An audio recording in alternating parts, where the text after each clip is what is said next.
Bueno, mi vida sin el café yo no podría despertar, para empezar. No soy de una cafetera que tome café todo el día, pero el primer café en las mañanas, cuando me levanto, es lo que me reanima y lo que me hace que mi cabeza se despeje y mi cuerpo empiece a actuar. No me puedo imaginar un mundo sin café, no me podría imaginar. Ciertamente hay días en que no tomo el café y me tomo un tecito, pero no es lo mismo. El café para mí es muy importante.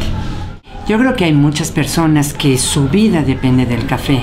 Hay establecimientos, hay personas que siembran y creo que su vida depende del café. Aquí en Oaxaca hay muchísimas personas que dependen de la siembra del café y que están muy mal pagadas. Yo creo que lo que les pagan por los granos a la gente que pasa todo el día en el campo está muy mal pagado en comparación con lo que ganan los distribuidores de café.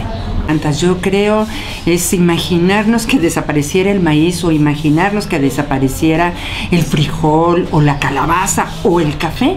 Tiene como el mismo impacto, o cualquier planta o un árbol o cualquier animal. Yo creo que al final de cuentas para tener un equilibrio ecológico y para tener un equilibrio alimenticio también necesitamos contar con todas estas plantas que nos hacen bien a las personas y que muchas veces no lo pensamos, que forman parte de nuestra vida, que son como parte de nuestra familia, que forman parte en mi familia del ritual de despertar, de poner el cafecito, de que el aroma llene la cocina y la casa, de que a la hora de probarlo mi hija me ve y lo disfruto, y a la hora de degustar el café es así como qué rico cafecito, ¿no?